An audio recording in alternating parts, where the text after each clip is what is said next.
What is going on, guys? Matt Downs with Daily Grind Fantasy Sports to help give you the edge for this NBA 3-game slate. Cannot wait to break it down. If you want to be entered into our $25 giveaway that we do every single Friday on stream, please like, subscribe, and also comment your favorite GPP play for the slate. If you guys are brand new to this channel, we provide both free and paid content for all daily fantasy sports across all sports.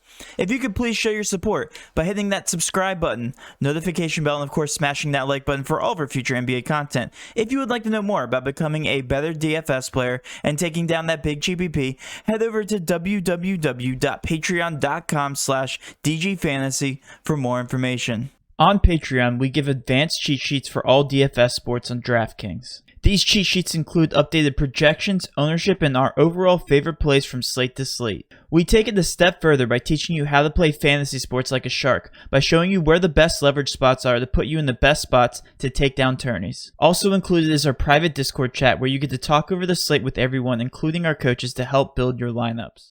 Now let's go ahead and dive right into this NBA 3-game slate, but first let's go over some Patreon success, just some quick stories here real quick. Somebody turned 47 into 97 last night in NBA. We had a close to takedown here, $3.40, actually that was a takedown, small GPP. Oh, and then we also had one more screenshot sent in. We have plenty of screenshots, but I can only grab a certain amount. Had $30 turned into 100, and those were our screenshots sent in from last night on Patreon. Let's go ahead and break down this slate here and go over the injury report first. With the Clippers, we have Beverly, George, Leonard, and Scrub all out. Okay, and this is going to be a pace-up spot versus the Atlanta Hawks. With the Hawks, we still have Bogdanovic and Dunn out for them. We also have pending and questionable news on Gallinari, Trae Young, and Capella. If those guys are held out, that's definitely going to shake up the picture here for the Atlanta Hawks. You'll have to tune into our live stream to find out more information on them once that breaks a little bit closer to lock. With Washington and Houston, the biggest over-under on the slate at a 232 right now by far. Washington, they have Avdija, Bertans, Troy Brown, Hachimura, Ish Smith, and Wagner all out for Washington. Okay, so we will be paying attention to the Washington Wizards. With Houston, we have just Christian Wood. He is doubtful. He technically could play tonight, but he's leaning more towards doubtful for this contest, and Dante Exum out for them. With New York, nothing really going on there. Bullock is just held out, and then with Utah, we have Hughes and Forrest out for them. Only a 3-game slate, so it's going to be very straightforward as of right now. Let's start out with the Clippers.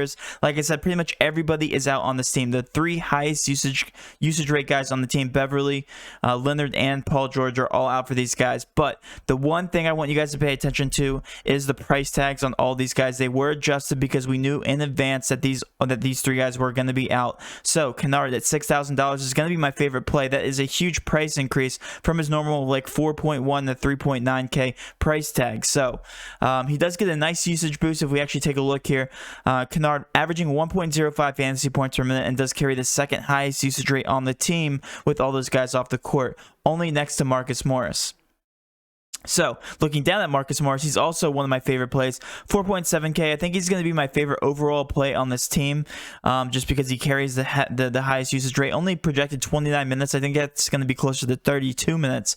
And just those 2 guys are going to be my favorite guys from this team. Everybody else is going to be more of a crapshoot. Like Serge Ibaka at 6.6K. We know that he does very well without just Paul George off the court.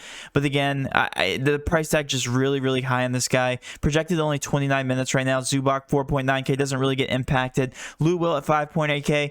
It's going to be whether he starts or not. I really do like him based on last season's data, but this season he hasn't been off to the greatest start and hasn't been playing that many minutes. So right now he's projected at 26 minutes.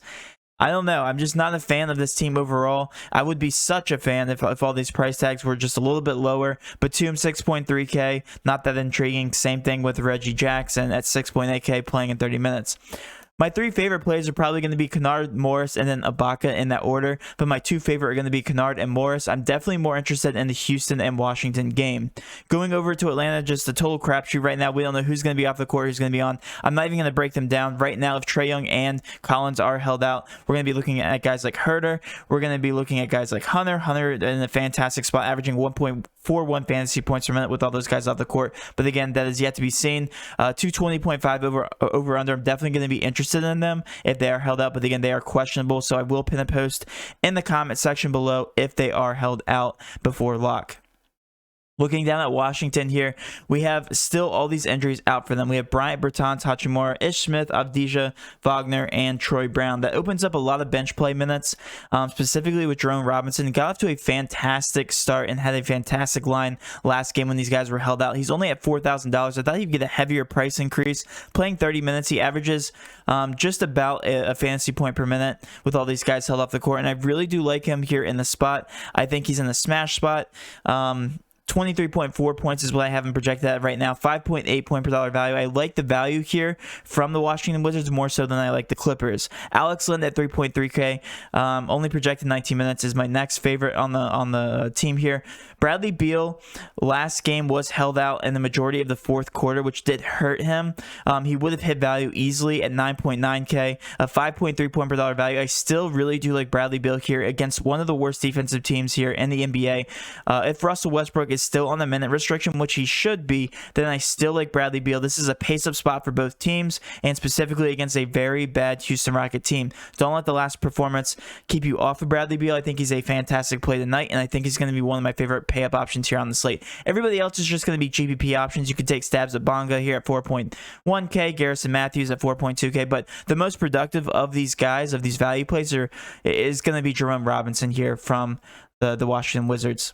Switching over to Houston, DeMarcus Cousins is the most obvious play on the slate at 6K, still averaging 1.41 fantasy points per minute without Christian Wood on the court. 7.3 point per dollar value. He still is very underpriced, projected at 30 minutes on the dot. Playing starter minutes for DeMarcus Cousins, he should be priced closer to 9 to 10K, obviously. And if you think back to his New Orleans Pelicans days, he was priced about that price tag, 10 to 11K. I think you're seeing this similar amount of production from DeMarcus Cousins with all these guys off the court. They really don't have too many offensive weapons other than John Wall, which leads me to my next point of 5.3 point per dollar value, a 6.9K price tag, and averages just over a fantasy point per minute, 1.18 fantasy points per minute, and 31 minutes he's projected. So probably my next favorite play. Victor Oladipo, I do like in GPPs, but not on him for this specific contest, just because of the pace. And if we're looking at John Wall at 6.9K, not too many people are going to be on Oladipo. Same thing with Eric Gordon. I think these guys are still viable, and I think they have a high ceiling. But again, their ownership is going to be very low. DeMarcus Cousins and John Wall are by far my favorite options here for this Houston Rockets team. Last but not least, let's talk about the Knicks. With Reggie Bullock held out, this gives me more interest in guys like Alec Burks, who did very well in his last performance. Was more of a GPP play in his last contest, but specifically for the slate, I think he's definitely cash viable. Projected in 28 minutes. Just a very, very effective player here whenever he's on the court. Mitchell Robinson, 5.8K. Don't hate that.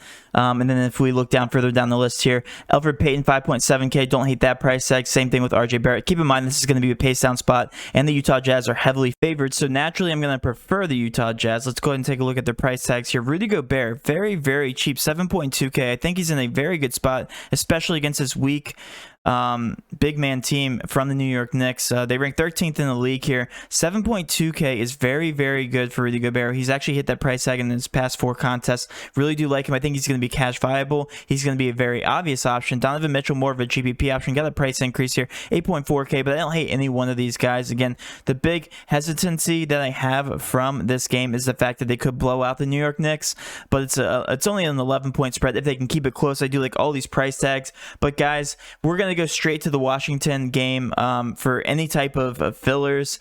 I'm still penning the injury news here on Atlanta, so I will pin a post below if that is updated, and I will update some of my favorite plays from Atlanta if that picture does change here. So that will end my breakdown, guys. Hopefully you did enjoy this video. If you did, please do hit that subscription button, notification bell, and of course smash that like button for all of our future NBA content. With all that being said, have a great rest of your day, and let's cash.